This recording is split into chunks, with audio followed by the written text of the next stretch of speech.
نحمده ونصلي على رسوله الكريم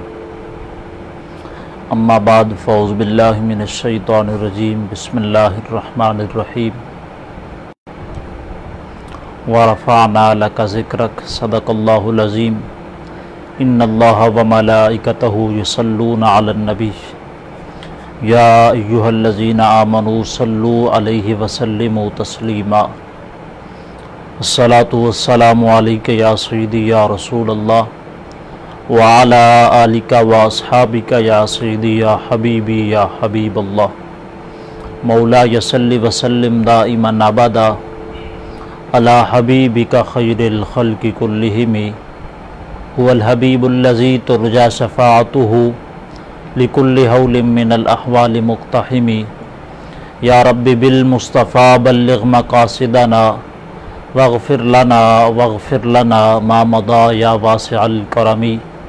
یا صاحب الجمال و یا سید البشر من وجهك المنیر لقد نور القمر لا يمكن الثناء كما كان حقه بعد خدا بزرگ توئی قصہ مختصر۔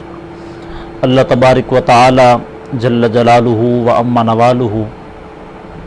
و عظم شانہ و اتم برہانہ کی حمد و ثنا اور حضور سرور کائنات مغفر موجودات زینت بزم کائنات دستگیر جہاں غم گسار زماں سید سرورہ حامی بے کساں قائد المرسلین احمد مجتبیٰ جناب حضرت محمد مصطفیٰ علیہ تحیت والسلام کی بارگاہ گلناز میں ہدیہ درود و سلام عرض کرنے کے بعد میرے انتہائی واجب القدر محترم و محتشم سامعین و ناظرین، اللہ تعالیٰ کے فضل و کرم اور آقا کریم علیہ السلام کی نگاہ ناز کا صدقہ آج ایک مرتبہ پھر ہم سب کو صوفی ٹی وی کے اس پلیٹ فارم سے مدحت مصطفیٰ صلی اللہ علیہ وسلم کے عنوان سے منسوب آج کے اس پروگرام میں حاضری کا شرف حاصل ہو رہا ہے۔ دعا فرمائے اللہ جل وعلا ہم سب کی حاضری کو اپنے دربار میں قبول فرمائے اور سن سنا کے ہم سب کو عمل کرنے کی توفیق نصیب فرمائے۔ محترم و محتشم سامعین، آج کا عنوان مدحت مصطفیٰ کریم صلی اللہ علیہ وسلم کے عنوان سے منسوب ہے۔ محترم و محتشم سامعین، یہ بات میں ابتداءً عرض کرتا چلوں کہ حضور نبی رحمت صلی اللہ علیہ وسلم کی ثنا کریمہ کی تعریف و توصیف اور سرکار کی مدح سرائی یہ ازل سے جاری ہے اور ابد تک انشاءاللہ تبارک و تعالی رہے گی، اور قیامت کے دن جب میدان حشر بپا ہوگا، اعلیٰ حضرت علیہ رحمہ نے اسی کی طرف اپنا نعتیہ اشعار میں اشارہ کیا کہ فقط یہی سبب ہے بزم انعقاد محشر کا کہ شان محبوبی دکھائی جانے والی ہے، اور حشر کے دن تک انشاءاللہ حضور کی ثنا اور مدح جاری رہے گی۔ اب ہم نے دیکھنا ہے کریم آقا علیہ السلام کی ثنا کیسے کی جاتی ہے، کن کن ذوات قدسیہ نے کریم آقا علیہ السلام کی ثنا کی ہے، تو ہمیں یہ بات قرآن کے صفحات پہ بڑے واضح طور پہ ملتی ہے کہ کریم آقا علیہ السلام کی ثنا کی محافل دو جگہ پہ منعقد ہوئیں۔ کریم آقا علیہ السلام اور حضرت آدم علیہ السلام کی تخلیق سے پہلے، اس کائنات کے وجود اور تخلیق سے پہلے دو محافل کا انعقاد اللہ رب العزت کی بارگاہ میں ہوا، رب کے دربار میں ہوا۔ ایک عمومی محفل تھی اور ایک خصوصی محفل تھی۔ عمومی محفل کے اندر تمام جن و انس، تمام تر مخلوقات شامل تھیں، اور جب کریم آقا علیہ السلام کی مدح سرائی سے پہلے پوچھا گیا الست بربکم، کیا تم اپنے رب کو نہیں مانتے؟ تو قالوا بلا، تو تمام جن و انسان نے کریم آقا علیہ السلام کی مدح سرائی کے لیے ہاں میں جواب دیا۔ اور دوسری محفل جس کا ذکر قرآن پاک کے دامن میں ہے، اللہ فرماتا ہے وَإِذْ أَخَذَ اللَّهُ مِيثَاقَ النَّبِيِّينَ لَمَا آتَيْتُكُم مِّن کِتَابٍ وَحِکْمَةٍ۔ اس کی تشریح اور تفسیر میں نہیں جاتا، فقط اتنا عرض کرتا ہوں کہ اس میں جملہ انبیاء علیہ السلام کی ارواح مقدسہ کو اللہ رب العزت نے جمع فرمایا، اور ہر ایک نبی سے کریم آقا علیہ الصلوۃ والسلام کی بعثت کے متعلق عہد لیا گیا کہ جب کریم آقا علیہ الصلوۃ والسلام تشریف لے آئے، جب حضور نبی رحمت صلی اللہ علیہ وسلم اللہ کے حکم سے اس کائنات میں تشریف لے آئے، تو تم نے اپنے اپنی امت کو، اپنی اپنی قوم کو، اپنی جماعت کو تبلیغ کرنی ہے، کریم آقا علیہ السلام کی مدح سرائی بیان کرنی ہے، سرکار کے قصائد اور وظائف بیان کرنے ہیں۔ تو یہ کریم آقا علیہ السلام کی بعثت مبارکہ سے پہلے اللہ رب العزت نے جملہ انبیاء علیہ الصلوۃ والسلام سے عہد لیا تھا، جو قرآن پاک کے دامن میں موجود ہے۔ تو یہ دو وہ محافل ہیں، ایک وہ جس کے اندر تمام جن و انس موجود تھے، ان کی ارواحیں موجود تھی، اور دوسری وہ خصوصی محفل مبارکہ کہ جس کے اندر عام انساناتوں میں سے کوئی بھی نہیں تھا، جملہ انبیاء علیہ الصلوۃ والسلام کی ارواح مقدسہ کو اللہ رب العزت نے ان کے اندر جمع فرمایا تھا۔ آگے ہم اس بات کو بڑھاتے ہیں کہ جب حضور نبی رحمت صلی اللہ علیہ وسلم کی ابھی آمد بھی نہیں ہوئی، سرکار کے قصائد اور ساتھ سرکار کریم صلی اللہ علیہ وسلم کی ثناخوانی شروع کر دی گئی، تو قرآن پاک کے دامن میں کریم آقا علیہ السلام کی ثنا موجود ہے۔ ایک بات تو یہ ہے کہ حضرت آدم علیہ السلام کی بعثت مبارکہ اس دنیا میں تشریف آوری سے لے کر جب حضرت آدم علیہ السلام گل اور آب کے جہان میں تشریف لائے، اس وقت سے لے کر حضرت عیسیٰ علی نبینا علیہ السلام تک جتنے بھی انبیاء علیہ السلام تشریف لائے، ہر ایک نبی نے اپنے اپنے زمانہ مبارکہ کے اندر کریم آقا علیہ السلام کی ثناخوانی کی، سرکار کی عظمتوں کا، سرکار کے وجود با کمال کا، سرکار کے پیکر پر نور کا ذکر کیا، اور رب کائنات سے اس کیے گئے عہد کو پورا کیا۔ تو ہر ایک نبی نے سرکار صلی اللہ علیہ وسلم کی شانوں کو بیان کیا، سرکار کی عظمتوں کا اظہار کیا، اور اپنی قوم کو بتایا کہ کریم آقا علیہ السلام کی مدح سرائی کتنی ضروری ہے۔ اب اتنا زمانہ گزر جانے کے باوجود جتنی بھی آسمانی کتابیں ہیں، تورات ہے، زبور ہے، انجیل ہے، ان میں تحریف ہو جانے کے باوجود ابھی بھی بہت سی کتب کے اندر اور جو صحائف اور جو مختلف لٹریچر موجود ہے قوموں کے پاس، مختلف مذاہب کے پاس، تو ان کے اندر کریم آقا علیہ السلام کی ثناخوانی موجود ہے، سرکار کی مدح سرائی موجود ہے۔ تو قرآن پاک کے دامن میں اگر ہم دیکھتے ہیں تو کریم آقا علیہ السلام کی ثنا موجود ہے۔ ایک تو وہ بخاری شریف کی حدیث پاک جب ام المؤمنین حضرت عائشہ صدیقہ رضی اللہ تعالیٰ کی بارگاہ میں ایک شخص آیا، عرض کیا، اے ام المؤمنین، مجھے کریم آقا علیہ السلام کا خلق بتائیں، سرکار کا اخلاق کہتا تھا۔ تو حضرت ام المؤمنین حضرت عائشہ صدیقہ رضی اللہ تعالیٰ کا اس سے پوچھا کہ کیا تو نے قرآن کو نہیں پڑھا؟ عرض کی کہ اما جان میں نے قرآن کو پڑھا ہے۔ کہا والحمد سے لے کے والناس تک پورا قرآن میرے آقا کی ثنا ہے، اور اللہ فرماتا ہے ان ھذا الا خلق العظیم۔ سورہ نون کے اندر اللہ رب العزت کریم آقا علیہ السلام کے حسن اخلاق کی تعریف فرماتا ہے۔ اور اگر اس کے علاوہ ہم دیکھیں وَرَفَعْنَا لَكَ ذِكْرَكَ يَا أَيُّهَا النَّبِيُّ إِنَّا أَرْسَلْنَاكَ شَاهِدًا وَمُبَشِّرًا وَنَذِيرًا وَدَاعِيًا إِلَى اللَّهِ بِإِذْنِهِ وَسِرَاجًا مُنِيرًا وَبَشِّرِ الْمُؤْمِنِينَ بِأَنَّ لَهُم مِّنَ اللَّهِ فَضْلًا كَبِيرًا وَالضُّحَىٰ وَاللَّيْلِ إِذَا سَجَىٰ مَا وَدَّعَكَ رَبُّكَ وَمَا قَلَىٰ وَلَلْآخِرَةُ خَيْرٌ لَّكَ مِنَ الْأُولَىٰ۔ تو یہ تمام تر آیات بینات کے اندر کریم آقا علیہ السلام کی مدح سرائی فرمائی جا رہی ہے، سرکار کی مقدس ذات کے ساتھ تمام تر اوصاف جمیلہ اور کمال کی جو صفاتیں کریم آقا علیہ السلام کی مقدس ذات ان کا تذکرہ کیا جا رہا ہے۔ اب حضور نبی رحمت صلی اللہ علیہ وسلم کی مدح سرائی کرنا قرآن کے دامن کے اگر لحاظ سے ہم دیکھیں تو یہ اللہ وحدہ لا شریک اللہ جل وعلا کی بھی سنت مبارکہ ہے۔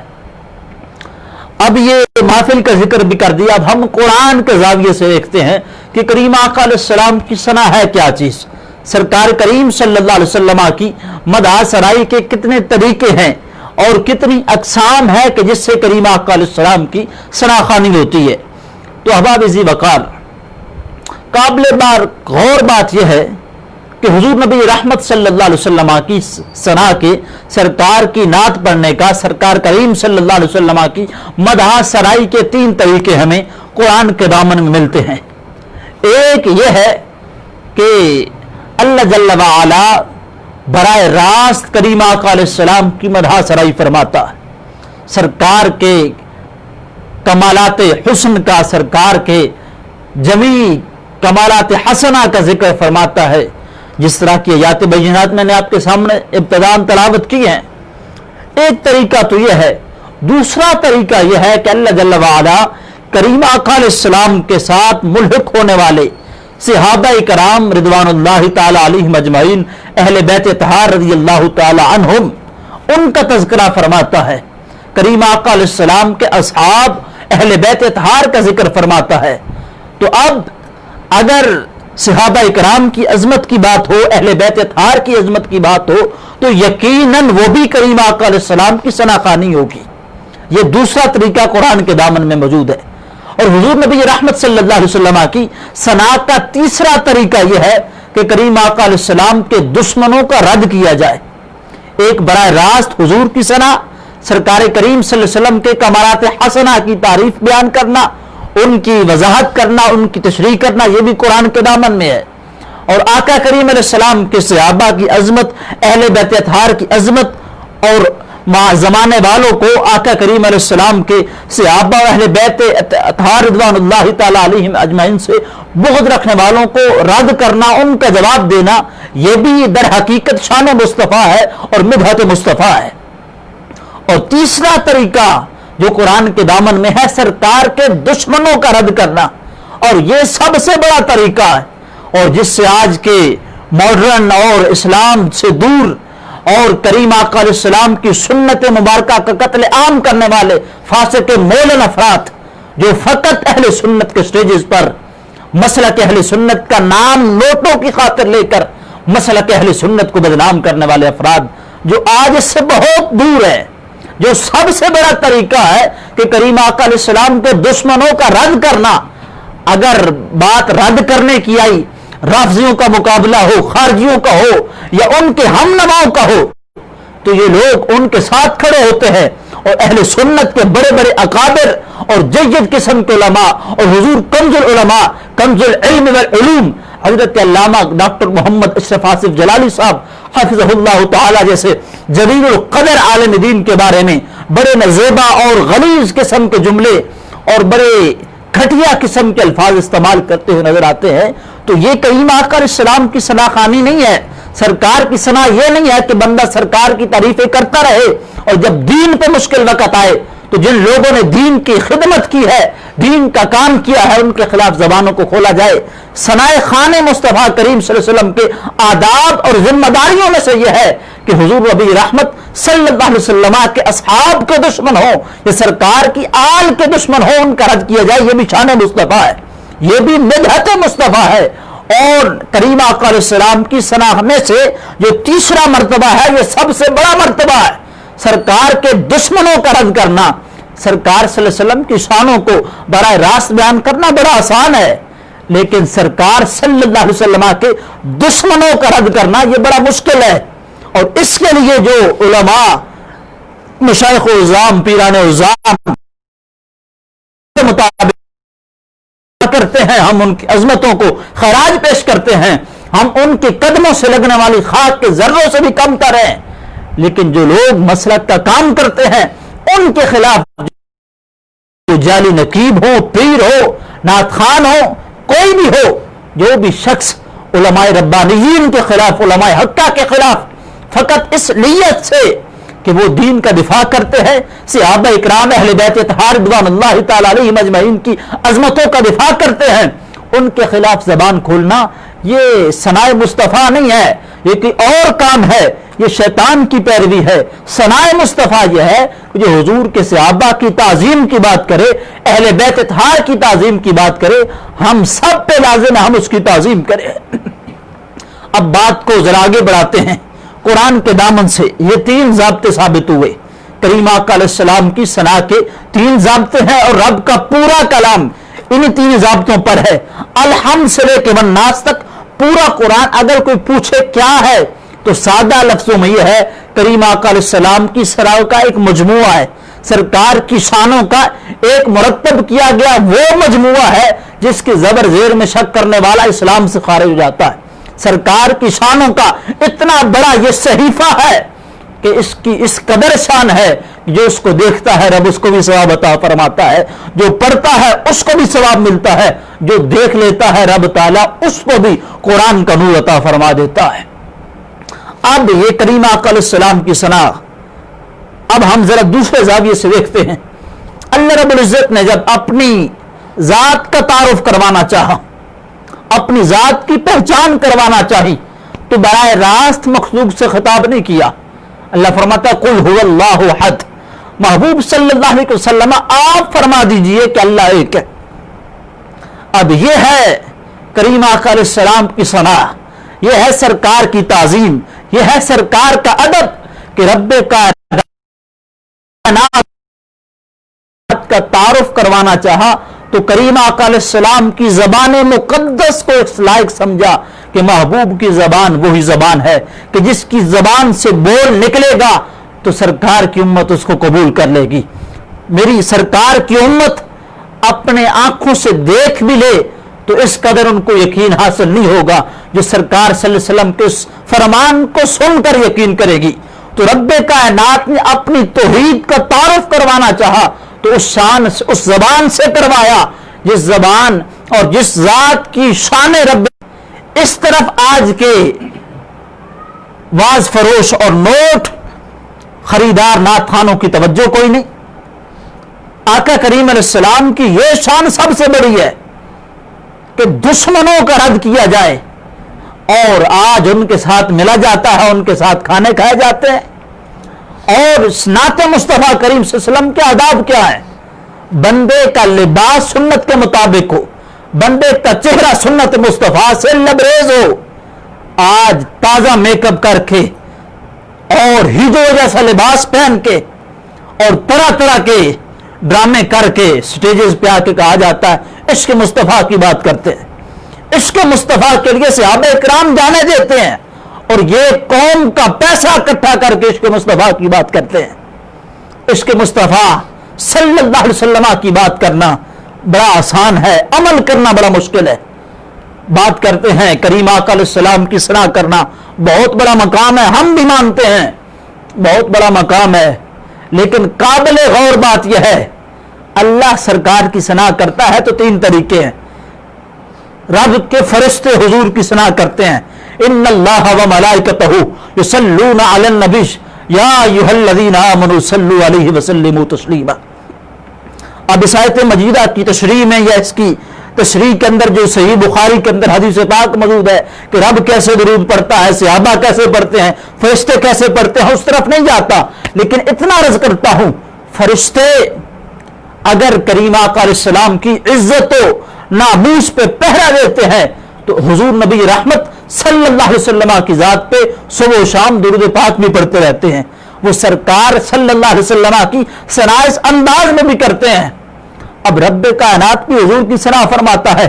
فرشتے بھی فرماتے ہیں۔ اب صحابہ کرام کی طرف آتے ہیں۔ صحابہ کرام رضوان اللہ تعالی علیہم اجمعین وہ مقدس ذوات قدسیہ ہیں جن کی زندگی کا ایک ایک لمحہ، ایک ایک لمحے کا کروڑواں حصہ بھی صحابہ کرام یہ سمجھتے تھے کہ ہم کو یہ مصطفیٰ کی عزت پہ قربان کر دینا چاہیے۔ حضرت حسان بن ثابت رضی اللہ تعالیٰ عنہ، ان کا ذکر تو بعد ہمارے نعت خوانوں کو پتا ہے، لیکن ان کے علاوہ بھی اور بہت سے صحابہ کرام ہیں۔ حضرت عبداللہ بن رواحہ ہے، حضرت کعب بن مالک ہے، حضرت کعب بن زہیر ہے، حضرت حمزہ بن عبد المطلب ہے، حضرت علی المرتضیٰ ہے۔ تو یہ جلیل القدر صحابہ کرام بھی کریم آقا علیہ السلام کے درباری ثنا خوان ہیں، سرکار کی عظمتوں کا اظہار کرنے والے ہیں۔ اور کعب بن زہیر جو گستاخ رسول تھے، واجب القتل تھے، لیکن جب حضور اکرم صلی اللہ علیہ وسلم کی ثنا کے اندر قصیدہ لکھا، سرکار کی شان کو لکھا، تو پھر کعب سے کعب بن زہیر رضی اللہ تعالیٰ عنہ بن گئے، عظمت پا گئے۔ سرکار کی امت میں شامل ہو کر سرکار صلی اللہ علیہ وسلم کے صحابہ کرام رضوان اللہ تعالیٰ علیہم اجمعین کی پاکیزہ جماعت میں شامل ہو کر سرکار کے گستاخوں کو، سرکار کے بے ادبوں کو جواب دینے والے بن گئے۔ تو ان کا ذکر بھی کیا کرو نا۔ حضرت حسان بن ثابت رضی اللہ تعالیٰ کی کچھ نعتوں کا مجموعہ دیوان حسان کے نام سے موجود ہے، لیکن موجودہ ہمارے لبرل اور دیگر جتنے بھی ماڈریٹ قسم کے نعت خوان ہیں، کون پڑھتا ہے ان کو؟ عربی کی رگ سے کون واقف ہے؟ عربی کو کون سمجھتا ہے؟ یہ تو نعتیں بھی وہ پڑھتے ہیں بدبخت قسم کے نعت خوان، پہلے اپنی گاڑی میں بیٹھ کر انڈیا کی گلوکاراؤں اور اداکاراؤں کے گانے سنتے ہیں، ان کے گانوں کی طرز پہ میرے مصطفیٰ کی نعت پڑھتے ہیں۔ ان سے بدبخت بڑا کون ہوگا کہ وہ ادھر وہ نعت مصطفیٰ پڑھیں اور آج کے نوجوان کا دل مدینے کی طرف نہ جائے بلکہ انڈیا کی طرف چلا جائے، گنبد خضرا کے مکی کی طرف نہ جائے اور انڈیا کی اداکاروں کی طرف چلا جائے۔ تو یہ تو ایسے بدبخت ہیں، گانے سن کے گانے کی طرز پہ میرے مصطفیٰ کی نعت پڑھتے ہیں۔ ان کو کیا پتا حضور کی ثنا کے آداب کیا ہے؟ میرے حضور نبی رحمت صلی اللہ علیہ وسلم کی ثنا کس انداز میں کی جاتی ہے؟ ان کو کیا پتا علامہ شہاب الدین رحمت اللہ تعالی علیہ نے النعمت القبریٰ جو حضور کی ثنا پہ کتاب لکھی اس کے اندر کیا موجود ہے؟ ان کو کیا پتا حضرت امام اعظم ابو حنیفہ رحمت اللہ تعالی علیہ نے جو قصیدہ نعمانیہ لکھا حضور کی ثناؤں پہ، حضور کی نعتوں پہ، اس کے اندر کیا ہے؟ ان کو کیا پتا علامہ شرف الدین بصیری رحمت اللہ تعالی علیہ نے جو قصیدہ بردہ شریف لکھا اس کے اندر سرکار کی ثناؤں کا کس قدر حسبی تذکرہ ہے؟ ان کو کیا پتا مولانا عبد الرحمن جامی کیا لکھتے ہیں؟ ان کو کیا پتا علامہ حلبی کیا لکھتے ہیں؟ ان کو کیا پتا حضرت غوث اعظم رضی اللہ تعالی عنہ نے سرکار کی ثنا کیسے کی ہے؟ ان کو کیا پتا مولانا عبد الستار خان نیازی رحمت اللہ تعالی نے سرکار کی اداؤں کو، سرکار کی شانوں کو نعتیہ اشعار کے اندر کیسے بیان کیا ہے؟ ان کو کیا پتا مجدد دین و ملت امام اہل سنت پشتہ عشق رسالت معاد امام احمد رضا خان فاضل بلیلوی رحمت اللہ تعالی نے سرکار کی شانوں کو کس انداز میں بیان کیا ہے؟ یہ سمجھتے ہیں اعلی حضرت فقط ایک شاعر تھے، ان کو کیا پتا اعلی حضرت کے نعتیہ اشعار کا ایک ایک شعر ہمارے لیے فتوے کا درجہ رکھتا ہے۔ اعلی حضرت علیہ رحمہ کے نعتیہ اشعار فقط شعر نہیں ہے، وہ قرآن و حدیث کا ترجمہ ہے، وہ صحابہ اکرام رضوان اللہ تعالی علیہم اجمعین کی ان مقدس قربانیوں کا ایک مجموعہ ہے جو کریم آقا علیہ السلام کے صحابہ سرکار کی عزت پہ قربان ہونے کے لیے تیار رہتے تھے۔ اعلیٰ حضرت علیہ رحمہ کے کلام کو یہ کیسے سمجھیں؟ لم یأت نظیر کا فی نظر، وہ جو آپ نے کلام لکھا 4 زبانیں ہیں، عربی بھی ہے، فارسی بھی ہے، ہندی بھی ہے، اردو بھی ہے، اور اعلیٰ حضرت علیہ رحمہ کا کلام ایسا ہے آپ کے کلام کا ہر شعر یا تو قرآن پاک کی آیت کا ترجمہ ہے یا حدیث مصطفیٰ کی تشریح ہے۔ اب ذرا دیکھا جائے کہ صحابہ اکرام نے سرکار کی ثنا کو کس انداز میں بیان کیا۔ حضرت حسان بن ثابت رضی اللہ تعالیٰ عنہ سے یہ بات کو شروع کرتے ہیں، وَأَحْسَنُ مِنْكَ لَمْ تَرَ قَطُّ عَيْنِي۔ کریم آقا علیہ السلام خود فرماتے ہیں حسان جو نعت لکھی ہے وہ سناؤ، چونکہ منافقین بھی موجود ہوتے تھے ابتداء، تو سرکار کی شانوں کے انداز میں بیان کیا جاتا وَأَحْسَنُ مِنْكَ لَمْ تَرَ قَطُّ عَيْنِي، یا رسول اللہ صلی اللہ علیہ وسلم آپ جیسا حسین حسان کی آنکھ نے نہیں دیکھا۔ اب پہلا شعر تو کہہ دیا لیکن اگلے شعر میں پہلے شعر کی نفی کر دی۔ وَأَجْمَلُ مِنْكَ لَمْ تَلِدِ النِّسَاء، فرمایا یا رسول اللہ حسان کی آنکھ دیکھتی تو تب نہ جب آپ جیسا حسی کسی ماں نے جنا ہوتا، آپ جیسا خوبصورت خوبرو انسان اس کائنات میں آیا ہوتا تو پھر حسان کی آنکھ دیکھتی۔ فرمایا خلقت مبرأ من کل عیب، عرض کی یا رسول اللہ حسان کا عقیدہ پوچھتے ہو تو یا رسول اللہ یہ ہے خلقت مبرأ من کل عیب، یا رسول اللہ رب نے آپ کو ہر قسم کے عیب سے منزہ اور پاک پیدا فرمایا۔ اب جو بندہ سرکار کی نورانیت کا انکار کرے، جو بندہ سرکار صلی اللہ علیہ وسلم کے حاضر و ناظر ہونے کا انکار کرے، جو بندہ حضور اکرم صلی اللہ علیہ وسلم کے علم غیب کا انکار کرے تو وہ عقیدہ اہل سنت کا انکار نہیں کر رہا، وہ صحابی کے عقیدے کی خلاف ورزی کر رہا ہے۔ حضرت حسان بن ثابت کا عقیدہ تو یہ ہے ہر عیب سے پاک پیدا کیا، تو جو یہ عیب لگانے کی کوشش کر رہا ہے تو اس کا عقیدہ وہابیوں والا تو ہو سکتا ہے، صحابی کا یہ عقیدہ نہیں ہے۔ حضرت حسان بن ثابت رضی اللہ تعالیٰ عنہ فقط یہ اشعار نہیں کہتے تھے، حضرت عائشہ صدیقہ رضی اللہ تعالیٰ عنہ فرماتی ہیں ام المؤمنین کہ جب بھی کریم آقا علیہ السلام کسی غزوہ سے تشریف لاتے، یا تو حضرت عبداللہ بن رواحہ یا تو حضرت عبداللہ بن حضرت عباس رضی اللہ تعالیٰ عنہ یا پھر حضرت حسان بن ثابت، حسان میرے دشمنوں کو صحابہ اکرام سرکار کی اس نعت کو بھی زندہ کرتے، سرکار کے دشمنوں کا رد بھی فرماتے تھے۔ اور جب حضرت حسان بن ثابت میرے کریم آقا علیہ السلام کے دشمنوں کا رد کرتے تو سرکار دعا فرماتے اللہم ایدہ بروح القدس، مالک حضرت روح الامین کے ذریعے حسان بن ثابت کی مدد فرما۔ اس لیے تو ہمارے قابل نے لکھا ہے ما ان خلقت محمد بمقالتی لیکن مدحت بمقالتی بمحمد، ہمارے قابل لکھتے ہیں ہم حضور کی ثنا، حضور کی تعظیم،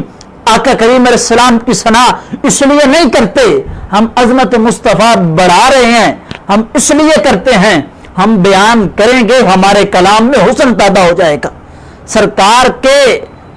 شان بیان کرنے سے، سرکار کی ثنا بیان کرنے سے ہمارے کلام میں حسن پیدا ہو جائے گا۔ اب قصیدہ بردہ شریف کو دیکھ لیں، مولا صلی وسلم دائما ابدا علی حبیبک خیر الخلق کلہم هو الحبیب الذی ترجى شفاعته لكل حول من الاحوال مقتحم یا رب بالمصطفى بلغ مقاصدنا واغفر لنا ما مضى یا واسع الکرم۔ اب اس طرح اور حضرت شیخ سعدی رحمۃ اللہ تعالی کے اشعار کو دیکھ لیں، بلغ العلا بکمالہ کشف الدجى بجمالہ عصمت جمیع خصالہ۔ اب شیخ سعدی رحمۃ اللہ تعالی نے جب یہ کلام لکھا نا، 3 شعر لکھ دیے، بلغ العلا بکمالہ کشف الدجى بجمالہ حسنت جمیع خصالہ۔ ان اشعار میں آقا کریم علیہ السلام کی معراج کا تذکرہ ہے، سرکار صلی اللہ علیہ وسلم معراج پہ کیسے گئے۔ جب 3 شعر مکمل کر لیے نا، اب 4تھا شعر پڑھ کے